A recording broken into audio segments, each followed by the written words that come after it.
Hello বন্ধুরা, সবাই কেমন আছেন? আশা করছি সবাই ভালো আছেন, ভালো থাকবেন। তো সুনিতা মান্ডি ব্লকে এই দেখুন, এর আগে লঙ্কা দেখিয়েছিলাম আপনাদেরকে। আর এই যে দুই একটা করে পাকতে শুরু করে দিয়েছে।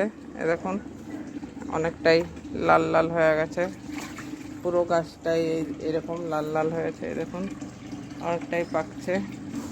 এই যে প্রত্যেকটা ডালে পাকা লঙ্কা মানে পেকে গেছে দুই একটা।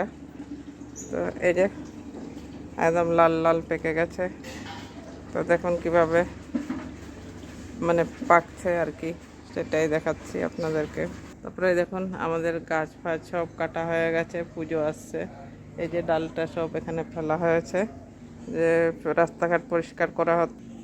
তারপরে এই দেখুন লজ্জাপতি গাছটা কত বড় হয়ে গেছে আর কত ফুল এসছে। দেখুন পুরো গাছটাই ফুল চলে এসছে। দেখুন সব ডালে ফুল এসছে আর গাছটাও অনেকটাই বড়।